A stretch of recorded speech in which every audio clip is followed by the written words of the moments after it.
குழு உருவாக்கம் பற்றிய பயிற்சியின் முதல் வீடியோவுக்கு உங்களை வரவேற்கிறோம்.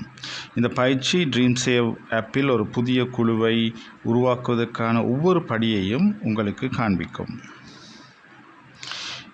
முதலாவது, ட்ரீம் சேவ் ஆப்பில் குழு ஒன்றை உருவாக்க தொடங்குவதற்கு முன் நினைவில் வைக்க வேண்டிய சில விஷயங்கள் இங்கே உள்ளன. நீங்கள் குழுவை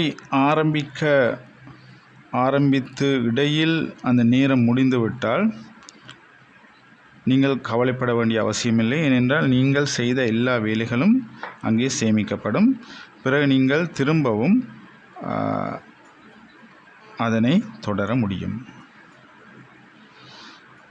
ஒரு வெற்றிகரமான குழு உருவாக்குவதற்கு குழுவின் பழைய கொடுக்கல் வாங்கல்கள், சேமிப்பு, கடன்கள் மற்றும் அபராதங்கள் போன்ற சில தகவல்களை முன்கூட்டியே தேவைப்படுகின்றன.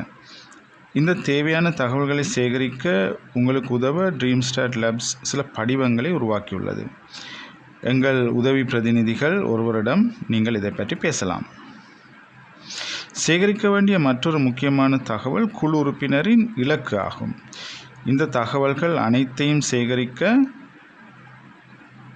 குழு உருவாக்குவதற்கு ஒரு வாரத்துக்கு முன்பு அந்த குழுவை நேரடியாக சென்று அவர்களோடு கதைப்பது நல்லது. குழுக்களை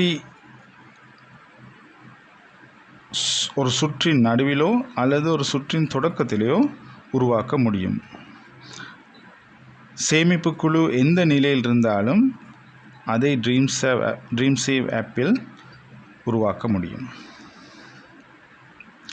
ஒரு சுற்றின் தொடக்கத்தில் உள்ள குழுவுக்கும் ஒரு சுற்றின் நடுவில் உள்ள குழுவுக்கும் உள்ள வித்தியாசம் என்னவென்றால், சுற்றில் நடுவில் உள்ள குழுக்களிடம் ஏற்கனவே சேமிப்பு, கடன்கள் மற்றும் அபராதங்கள் பற்றிய தரவுகள் இருக்கும்.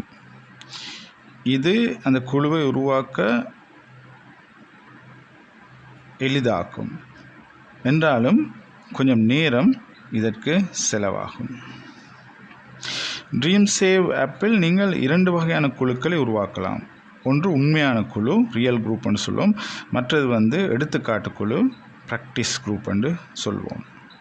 இப்போ இந்த 2 குழுக்களும் ஒரே மாதிரியாக தான் செயல்படுகின்றன. இந்த எடுத்துக்காட்டு குழு என்பது அதை ட்ரீம் சேவ் ஆப்பை பயன்படுத்துகிறவர்கள் அவற்றில் அந்த அம்சங்களை பற்றி பயிற்சி செய்யவும் அவற்றிலே தேர்ச்சி பெறவும் உதவும் வகையில் அது வடிவமைக்கப்பட்டுள்ளது. பயிற்சிக்குழுவின் உறுப்பினர்களுக்கு எந்த குறும் செய்தியும் அனுப்பப்படாது. பயிற்சிக்குழுவின் தரவுகளை இன்டர்நெட்டில் சேமிக்கவோ அல்லது அவை தொலைந்து போனால் அதை மீட்டெடுக்கவோ முடியாது. அப்படி என்றால் நாங்கள் அடுத்த வீடியோவில் ட்ரீம் சேவில் ஒரு குழுவை உருவாக்க தொடங்குவோம். எனவே நாங்கள் அந்த வீடியோவில் உங்களை சந்திப்போம். அதுவரை நீங்கள் இந்த வீடியோவை பார்த்து மகிழ்ந்ததுக்கு நன்றி.